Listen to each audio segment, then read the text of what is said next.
Hello and greetings from the University at Buffalo in the city of Buffalo, America, famous for beautiful winter weather, amazing chicken wings, competitive football, and of course a history of some of the best darn leadership research on the planet. My name is Jim, and in a move they will surely regret, the Academy of Management has asked me to put together this brief presentation of our recent research in the annals on moral leadership. As part of a research team consisting of myself, Chad Hartnell of Georgia State University, and Hannes Leroy of Erasmus, we investigated the intersection of ethics and organizational leadership. You see, ever since a large number of very bad people were exposed in the early part of the 21st century for corporate misconduct, lawbreaking, and general wrong-minded shenanigans, organizational scholars have come to suspect that effective organizational leadership must contain a moral component. This, of course, may be seen as the opposite of the kind of business leader we often read about in the news, the ones who treat their employees poorly, mismanage customer data for profit, abuse and humiliate their team members, make everything about themselves, and park in handicapped spaces. So we wanted to dive into what the literature really says about moral leadership. What have we really learned from the past decades of research on moral leadership styles? And see, that last question is where things get a bit complicated, because in our quest to better understand how morality and leadership may work together, researchers have primarily explored three separate paths. One path has explored something called ethical leadership, which is the demonstration of normatively appropriate conduct and the promotion of this conduct to followers. Ethical leaders combine a consistent moral character with a focus on compliance with organizational or cultural norms and standards. Now that sounds good, right? It sounds very moral, but it's not the only path to moral leadership. Another group of scholars has instead investigated what is called authentic leadership, which says that moral leaders are the self-aware ones who display a high level of authenticity and make moral judgments based on their core beliefs and help others do the same. And a third stream of leadership studies something called servant leadership, which argues that moral leaders are the ones with the desire to serve others, who take actions that prioritize all stakeholders, including stockholders, but going beyond them to serve others like followers, customers, and communities. At first blush, all three of these sound like moral leaders, but there are some clear differences here, and research on all three has proceeded mostly without considering the other two. So with these years of research on authentic, ethical, and servant leadership, what have we really learned? To answer this question, we reviewed hundreds of papers investigating these phenomena and concluded that the majority of the literature has a lot of redundancy. The first issue we noticed was common outcomes. Most of the literature on the three forms of leadership tends to relate them to the same things repeatedly. 32 studies on commitment, 50 studies on OCB. We're all for replication, but at some point it does seem like there's a risk we're building redundant knowledge. The next issue was common theory. Arguments around authentic, ethical, and servant leadership are usually constructed using the exact same theories. If the three leadership approaches hit the same outcomes through the same theoretical mechanisms, how different can we say they are? This issue is magnified by issues of common construction.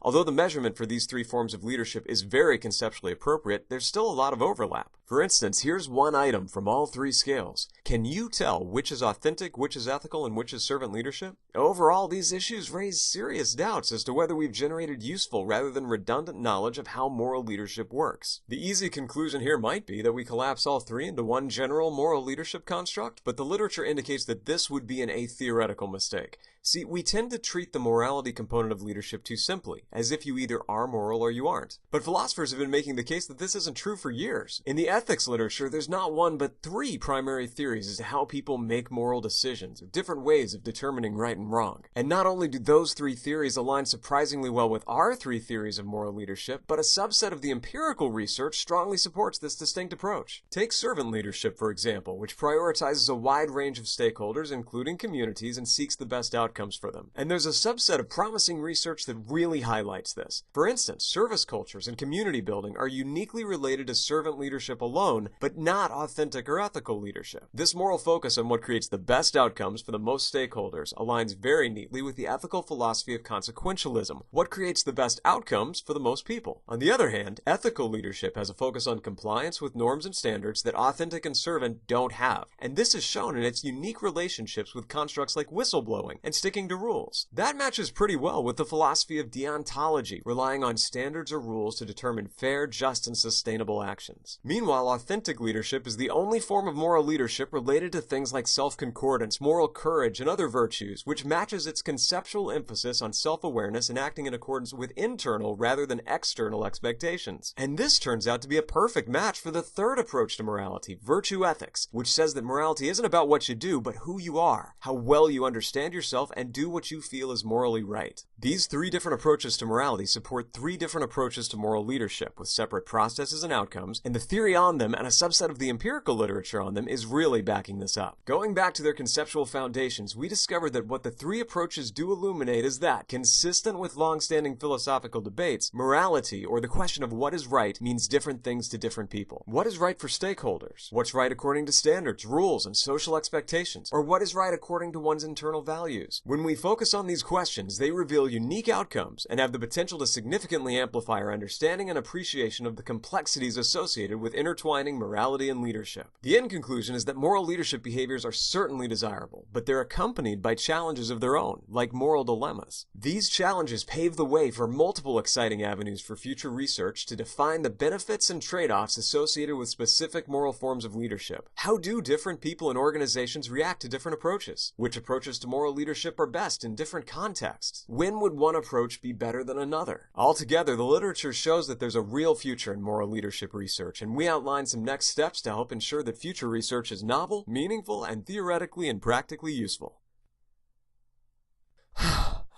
Okay, that's it.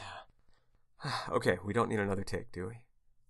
Please tell me we don't. We don't need another take, right?